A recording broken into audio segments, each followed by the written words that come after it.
सो hi everyone, hello one जय Hind. Welcome back to your own defence headquarter warriors watch UPSC, जहां reel से आपको motivation मिलेगी और मीम्स के बीच हम लोग स्ट्रैटेजी समझेंगे। आज हम लोग बात करने वाले हैं सीएपीएफ एग्जाम के बारे में। यहाँ पे 175 प्लस का स्कोर का सॉलिड जुगाड़ कैसे बनाया जाए बिना ओवरथिंक किए और बिना ही बर्नआउट हुए। ठीक है। पहला बात पहला बात यह है कि इसमें हम लोग ये भी समझेंगे कि जो आपके इकोनॉमिक्स के क्वेश्चन आए थे वो किस तरह के थे। करंट अफेयर से कितने क्वेश्चन आए थे आपके सीडीएस में, राइट। अभी जो आपका एग्जाम हुआ है सीडीएस का, हम लोग वो भी देखेंगे। ठीक है। तो आपको सीडीएस का पेपर हुआ था, उसके अकॉर्डिंग हम लोग स्ट्रैटेजी बनाएंगे ताकि आपके सीएपीएफ में कोई दिक्कत आपको ना आए। ठीक है। ध्यान रखो कि जो सीडीएस का पेपर आया था उसका एनालिसिस बहुत ज़रूरी है और यहाँ पे जो भी स्ट्रैटेजी होंगी उसके अकॉर्डिंग ही होगी। ठीक है। चलिए, तो ये 175 का जो रेसिपी है इसके लिए 3 चीज़ें चाहिए होंगी। ठीक है। पहला, थोड़ा-सा दिमाग जो आपके पास है। दूसरा, थोड़ी-सी मेहनत जो आप करने के लिए रेडी हो। अगर आप यूपीएससी की प्रिपरेशन कर रहे हो, अगर आप यूपीएससी में हो तो ऑब्वियसली मेहनत तो करनी पड़ेगी। और तीसरा, थोड़ा-सा ज्ञान एंड गाइडेंस जो कि हम प्रोवाइड करेंगे आप लोगों को, है ना? अंडर प्रधानमंत्री ज्ञान बांटू योजना। पेपर को समझने के पहले कुछ बुनियादी बातें, मतलब सोर्स समझने के पहले कुछ बुनियादी बातें, है ना? ताकि जो नए स्टूडेंट हैं वो मेरे को गद्दार ना बोलें। तो एग्ज़ाम पैटर्न पे देखते हैं, एग्ज़ाम पैटर्न के बारे में बात करें तो यहाँ पे 2 पेपर होता है सीपीएफ में, पेपर 1 एंड पेपर 2। पेपर 1 जो है ये आपके 250 नंबर का होता है, पूरा गेम इसी का होता है। जहाँ पे ये ऑब्जेक्टिव पेपर होता है आपका। आपका यहाँ पे हिस्ट्री से क्वेश्चन होंगे, history, science, geography, right, economics, current affairs, इन सब पे क्वेश्चन होंगे। यहाँ पे मैथ्स एंड रीजनिंग के भी सवाल होते हैं। ठीक है। और फिर पेपर पेपर 2 आपका आता है जो कि 200 मार्क्स का होता है। पेपर 1 को समझते हैं। पेपर 1 के अंदर क्या-क्या टॉपिक्स, क्या सब्जेक्ट्स हैं। साइंस है, ठीक है। साइंस जहाँ से अकेले आप आराम से 50 प्लस मार्क्स स्कोर कर सकते हो। एक ऐसा सब्जेक्ट्स जो कि अगर आप इस पे कमांड नहीं है आपका, ठीक है, तो भूल जाओ, सीपीएफ भूल जाना, ठीक है। अगर इस पे कमांड नहीं है तो सीपीएफ भूल जाना दोस्त। Science, geography, history, economics, current affairs, maths, reasoning and polity. ठीक है। इनमें से आपको साइंस तगड़े से करना पड़ेगा। हिस्ट्री अच्छा history, geography, economics, current, maths, polity, ये सारे सब्जेक्ट्स हैं। तो आपको अगर कुछ ऐसा सब्जेक्ट जिस पे आपका कमांड कम है तो वो आपका होना चाहिए हिस्ट्री। एक ऐसा सब्जेक्ट जो आप थोड़ा कम पढ़ोगे तब भी आपका काम चल जाएगा, बिकॉज़ इसके लिए कोई निर्धारित सोर्स नहीं है। अगेन आपका वही एनसीईआरटी है और पीवाईक्यू है। ठीक है। एनसीईआरटी, स्पेक्ट्रम एंड पीवाईक्यू, इसके अलावा आप कुछ और नहीं पढ़ सकते हो। आप हिस्ट्री ऑप्शनल का है ना स्टूडेंट नहीं हो तो आउटपुट रिजल्ट बहुत कम मिलेगा। हाँ, अगर आप एनसीईआरटी, पीवाईक्यू एंड स्पेक्ट्रम कर रहे हो तो ठीक है, इसके बाहर कुछ क्वेश्चन आएगा तो छोड़ देना है। पीवाईक्यू के भरोसे रहना आपको। ठीक है। तो ये सारे आपके टॉपिक्स हैं। मैथ्स रीजनिंग पे कोई ध्यान नहीं देता। सीएपीएफ में मैथ्स रीजनिंग आपको पता है यहाँ से क्वेश्चन आ रहा है तो करना पड़ेगा आपको, राइट। यहाँ पे ध्यान नहीं देते लोग, लेकिन इसको करना पड़ेगा। यहाँ पे सवाल आ रहा है, 15-20 सवाल आता है तो आपको ये करना पड़ेगा। बहुत लोग इसको छोड़ जाते हैं, छोड़ना नहीं है। ठीक है। साइंस तो आपको हर हाल में करना है, ज्योग्राफी हर हाल में करना है, इकोनॉमिक्स, करंट अफेयर्स ओरिएंटेड भी आते हैं। ठीक है। आपने सीडीएस में देखा होगा, राइट। इसके अलावा करंट अफेयर्स तो करना ही करना है। पॉलिटी सब करके जाते हैं, लक्ष्मीकांत पढ़ के जाते हैं, तो ये छोड़ने का सवाल ही नहीं है। और आपका मैथ्स एंड रीजनिंग भी आपको करना पड़ेगा। हाँ, हिस्ट्री में थोड़ा कमांड कम रहेगा तो कोई दिक्कत नहीं है, बाकी सब जो है उन पे कमांड तगड़ा होना चाहिए, तब जाके आपका 175 प्लस जो है वो ईज़िली आ जाएगा। ठीक है। बात करते हैं सोर्स के बारे में। तो देखो, या तो आपको जो सोर्स बताएँगे वो पढ़ना आप एनसीईआरटी वगैरह, या फिर सिंपल बता रहे हैं, जो टेलीग्राम चैनल है वॉरियर्स वॉच यूपीएससी, वहाँ पे हमने सारे नोट्स जो है, हैंड रिटन नोट्स जो है अपलोड कर दिए हैं। ठीक है। साइंस के नोट्स अपलोडेड हैं, साइंस के फिजिक्स, केमिस्ट्री, बायो के नोट्स जो है अपलोडेड हो गए हैं, हैंड रिटन नोट्स अपलोडेड हैं। ह्यूमन ज्योग्राफी जो बहुत लोग छोड़ के जाते हैं, जो लोग नहीं पढ़ते हैं, यहाँ से सवाल आपका आता है, राइट। चाहे वो सीएससी का एग्जाम हो, सीडीएस का एग्जाम हो, चाहे सीपीएफ का एग्जाम हो, ह्यूमन ज्योग्राफी से क्वेश्चन आते हैं।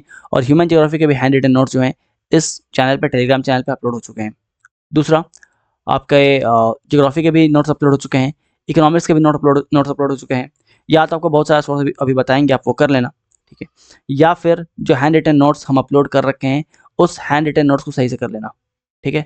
उस हैंड रिटन नोट्स को प्लस पीवाईक्यू को अगर इतना भी कर लेते हो तो भी बहुत है। आपका जो सीडीएस का एग्जाम हुआ है अभी रिसेंटली, जो आपका सीडीएस का पेपर हुआ है, आपको हम सोर्स दे देते हैं, आप खुद काउंट कर देना। ट्रस्ट मी, 60 प्लस जो नंबर जो क्वेश्चन है वो यहीं से आए हैं। ठीक है। यहाँ पे देखो, ये टेलीग्राम चैनल है वॉरियर्स वॉच यूपीएससी, ठीक है। ये चैनल का नाम है warriors watch UPSC, warriors watch UPSC. ठीक है, ये चैनल है, राइट। एंड यहाँ पे देखो बायोलॉजी के complete handwritten notes uploaded हैं, ठीक है। इसके बाद यहाँ पे अगेन ह्यूमन ज्योग्राफी के नोट्स सारे अपलोडेड हैं, कंप्लीट। इकोनॉमिक्स से कंप्लीट नोट्स अपलोडेड है, यहाँ पे इतने इतने नहीं है, और भी नीचे काफ़ी सारे हैं, ठीक है। आपके कंप्लीट ज्योग्राफी के नोट्स अपलोडेड हैं, ठीक है। तो चाहे वो साइंस है, फिजिक्स, केमिस्ट्री, बायो, चाहे ह्यूमन ज्योग्राफी हो, चाहे ज्योग्राफी हो, चाहे, है ना, बस आपके हिस्ट्री के नोट्स अपलोड नहीं है, जो हम कर देंगे आने वाले दिनों में, और पॉलिटी के नोट्स अपलोड नहीं है। पॉलिटी के नोट्स अपलोड नहीं होंगे। पॉलिटी के नोट्स अपलोड करना मतलब धोखा देना या धोखा में रखना। पॉलिटी के लिए I will recommend one and only M Laxmikanth. M Laxmikanth के अलावा और कुछ मत करना, ठीक है। बहुत लोग बोलेंगे कि भाई डीडी बासु पढ़ लो, या फिर बेयर एक्ट उठा लो। ट्रस्ट मी, मेरा एग्जाम इसी से निकला था, सबका एग्जाम इससे निकलता है, ये सफिशिएंट है। इसके अलावा कुछ पढ़ने की आवश्यकता नहीं। हाँ, ऑब्वियसली डीडी बासु अच्छा बुक है, लेकिन जिससे एग्जाम निकला था हम वही रिकमेंड करेंगे, ठीक है। आपका भी इससे निकलेगा, बहुत लोग का इससे निकल चुका है। तो केवल और केवल एन लक्ष्मीकांत। पॉलिटी के नोट्स के चक्कर में मत पढ़ना, ठीक है। हिस्ट्री का यहाँ तक नोट्स का बात है, तो ये आपको हम टेलीग्राम चैनल पे अपलोड कर देंगे, ठीक है। बात करते हैं कुछ सोर्सेज के बारे में जो सबको पता होती हैं, लेकिन इसमें आप कमी क्या करते हो। एनसीईआरटी ज्योग्राफी के लिए सबको पता है, क्लास 11-12 की एनसीईआरटी, उसमें ह्यूमन ज्योग्राफी भी आपका होगा, उसमें आपका पीपल इंडिया जो है वो भी आपका रहेगा, ठीक है। इसको ये जो दो बुक है, ये बहुत लोग छोड़ के आते हैं, बट इन दोनों को पढ़ना पड़ेगा, ठीक है, राइट, ठीक है। तो आपको एनसीईआरटी ज्योग्राफी के लिए सफिशिएंट है, इसके अलावा कुछ नहीं पढ़ना, ज्योग्राफी में कोई बुक नहीं पढ़ना है, ठीक है। प्लस पीवाईक्यू, अगर आप पीवाईक्यू नहीं कर रहे हो तो फिर धोखे में रख रहे हो खुद को, ठीक है। अगर पीवाईक्यू नहीं कर रहे हो तो धोखे में रख रहे हो खुद को। इसी चैनल पे हम लोग सीएपीएफ के लिए साल 2009 से लेके 2024 तक के पीवाईक्यू को सॉल्व करेंगे, ठीक है। 2 दिन के अंदर स्टार्ट हो जाएगा। 2009 से लेकर 2024 इन सारे पीरियड के जितने भी सीएपीएफ के एग्जाम्स में क्वेश्चंस आ रखे हैं, सारे सब्जेक्ट्स के, चाहे वो डिफेंस के हों, चाहे इकोनॉमिक्स के हों, ज्योग्राफी के हों, हिस्ट्री के हों, पॉलिटी के हों, साइंस के हों, राइट, एनवायरमेंट इकोलॉजी के हो, हम लोग सारे क्वेश्चन को सॉल्व करेंगे, इवन मैथ्स एंड रीजनिंग भी सॉल्व करेंगे, ठीक है। और ये पीवाईक्यू लेक्चर अगर आप देख रहे हो तो ट्रस्ट मी, आप बाकी लोगों से बहुत आगे हो, ठीक है। तो ध्यान रखिए, एनसीईआरटी के लिए ज्योग्राफी जो सबको पढ़ता है, बट पीवाईक्यू जो कोई नहीं करता है, इसको करना है, ठीक है। ये हम खुद करवाएंगे आपको यहाँ पे 2009 से लेकर 2024 के क्वेश्चन को यहाँ पे यूट्यूब पे, इस चैनल पे हम फ्री में अवेल करवाएंगे प्रॉपरली, ठीक है, तरीके से। इसके अलावा हिस्ट्री में बहुत ज़्यादा सोर्स आपको नहीं रखना है, ठीक है। हिस्ट्री में आपको बहुत ज़्यादा सोर्स नहीं रखना है। आपका एनसीईआरटी, राइट, क्लास 12 के जो आपकी एनसीईआरटी है, 3 थीम है यहाँ पे, थीम 1, थीम 2 और theme 3। Theme 1, theme 2, theme 3। Theme 1 हम स्टार्ट कर चुके हैं, ठीक है। बहुत अच्छा रिस्पॉन्स नहीं था, इसको रोक कर रखे थे, राइट, बट इसको हम कंटिन्यू करेंगे। थीम 1 हम कंटिन्यू करेंगे, वर्ड बाय वर्ड थीम 1 को हम लोग समझेंगे, पूरे किताब को हम लोग पढ़ने वाले हैं वर्ड बाय वर्ड। फिर थीम 2 करेंगे, थीम 3 करेंगे, ठीक है। तो ये एनसीईआरटी थीम 1, थीम 2, थीम 3 करना है आपको, जो हम खुद करवाएंगे। स्पेक्ट्रम आपको पढ़ना है, राइट, बहुत अच्छी किताब है ये, राइट, आईपीएस राजीव वैर सर की बुक है, बहुत अच्छी बुक है, आप इसको पढ़ोगे। इसके अलावा पीवाईक्यू तो करना ही करना। अगर आप पीवाईक्यू नहीं कर रहे हो तो फिर दिक्कत है। आपको पीवाईक्यू सीरीज हम करवाए थे, इस बार जो हिस्ट्री के क्वेश्चन आए हैं, जिन्होंने पीवाईक्यू सीरीज किया था उनको पता था कि भाई इस थीम्स को पढ़ना है, ठीक है। उनको बताए थे कि ये माइक्रो लिस्टेड थीम्स है, बस ये पढ़ के जाना, ठीक है। इसके अलावा कुछ पढ़ने की आवश्यकता नहीं है। उसी थीम से क्वेश्चन आए थे, तो जिन्होंने पीवाईक्यू किया है उनके लिए हिस्ट्री सही रहा होगा, बाकी लोग छाती पीट रहे हैं अपना, ठीक है। चलिए, अगेन पीवाईक्यू आपको हम करवाएंगे यहाँ पे, साल 2009 से लेके 2024 तक के पीवाईक्यू को आपको यहाँ पे यूट्यूब पे करवाएंगे। इकोनॉमिक्स करेंट अफेयर्स ओरिएंटेड आना स्टार्ट हो चुके हैं, राइट, इस बार सीरीज में आपको देखने मिला है। बट आपको कोर इकोनॉमिक्स भी करना है। कोर इकोनॉमिक्स इसका नोट्स ऑलरेडी अपलोड कर दिया गया है टेलीग्राम चैनल पे। चाहो आप तो एनसीईआरटी पढ़ सकते हो, ना चाहो तो मत पढ़ो, कोई दिक्कत नहीं है। आप एनसीईआरटी के अलावा ये जो हमारा टेलीग्राम चैनल है वहाँ पे जाओ, और वहाँ पे जाकर आप इस नोट्स को उठा लो और इसको पढ़ डालो अच्छे से। इसके साथ साथ पीवाईक्यू करना ही करना है, पीवाईक्यू छोड़ना नहीं है। पीवाईक्यू के लिए आपको हम अगेन यहाँ पे लेक्चर करवाएंगे, 2009 से लेकर 2024 तक के पेपर को हम सॉल्व करवाएंगे, ठीक है। पीवाईक्यू करना ही करना है। केवल नोट्स जो अपलोड किए गए थे यहाँ पे और पीवाईक्यू, ठीक है, काउंट कर लेना, आराम से 60 प्लस क्वेश्चन जो यहाँ से आपके बन जाएंगे, ठीक है।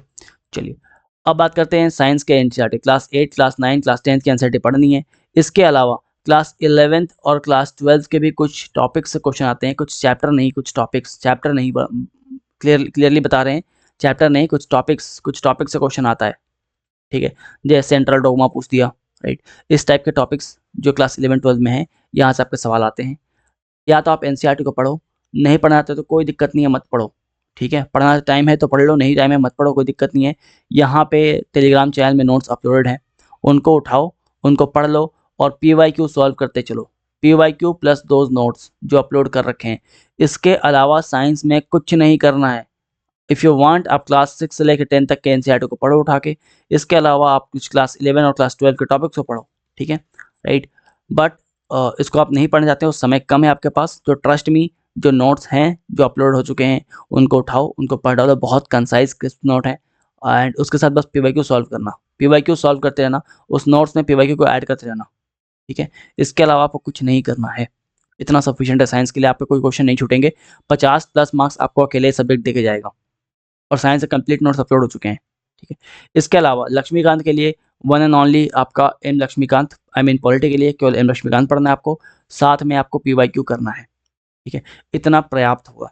ट्रस्ट मी, सोर्स के लिए आप सीधे नोट्स पे आ जाओ, ठीक है, या फिर जो आपको सोर्स बताएं, जो बुक्स बताएं उस पर आप आ जाओ। बुक्स पढ़ने के लिए समय कम है, राइट। अगर आप पहले से पढ़ रखे हो तो उसी को रिवाइज करो, कोई ज़रूरत नहीं है नोट्स की आपको। और अगर पहले से नहीं पढ़ रखे हो, समय कम लग रहा है, तो गो फॉर द नोट्स। या फिर अगर आपको लगता है कि नहीं चलो ठीक है, कुछ हम पढ़ लेते हैं और कुछ के नोट्स पिक कर लेते हैं, तो आप वो भी कर सकते हो, ठीक है। ध्यान रहे, नोट्स प्लस पीवाईक्यू या फिर जो आपको सोर्सेज बताए हैं, सोर्सेज प्लस पीवाईक्यू, अगर इन दोनों को लेके आप चल रहे हो, ट्रस्ट में आपका पेपर निकलेगा, ठीक है। 170 प्लस गारंटी, अगर आप इनको लेके चल रहे हो तो पक्का है, पक्की बात है।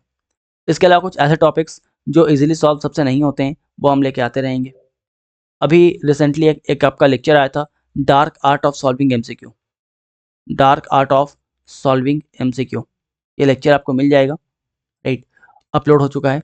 इसको आप देख सकते हो। इसको अगर आप मास्टर कर लेते हो, प्रैक्टिस करते रहते हो थ्रू आउट योर जर्नी, जब तक आपका सीपीएफ एग्ज़ाम नहीं होता है, ठीक है। सीपीएफ का एग्ज़ाम में फिर अगले ही महीने सीडीएस का भी एग्ज़ाम है, तो थ्रू आउट योर ये जो 3-4 महीने आपके पास हैं, इसको आप मास्टर कर लेते हो, तो आप अगेन जो क्वेश्चन आपको नहीं आते हैं वो भी आप सॉल्व कर सकते हो। 10 से 15 नंबर आप एक्स्ट्रा फेच कर सकते हो, ठीक है, राइट। करना कुछ नहीं है, बस आपको एनसीईआरटी या जो सोर्स बोले हैं, जो नोट्स बोले हैं वो पढ़ना है, प्लस पीवाईक्यू करना है, जो यहाँ पे आपको हम करवाएंगे।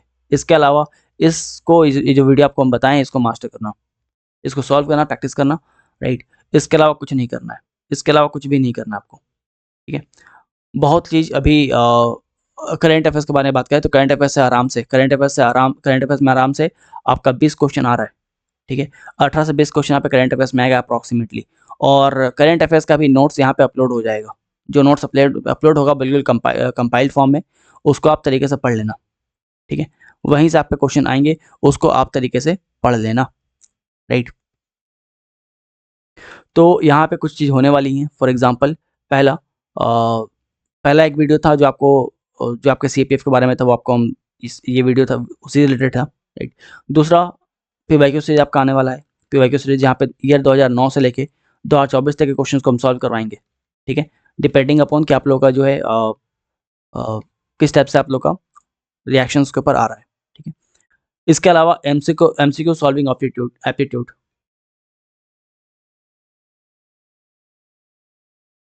ये आपको अपने अंदर इनकलकेट करना होगा। तीसरा, जो आपका हिस्ट्री का थीम जो एक लेक्चर हो चुका है, राइट, उसके ऊपर बाकी लेक्चर्स होने बाकी हैं, तो बाकी लेक्चर्स यहाँ पे थीम वाइज हम लोग चलेंगे, पढ़ेंगे, ठीक है। तो आज के लिए इतना ही, मिलते हैं हम लोग अगले क्लास में, अगले बैच में, राइट, बैच में नहीं, अगले अगले लेक्चर में। तब तक के लिए धन्यवाद, जय हिंद।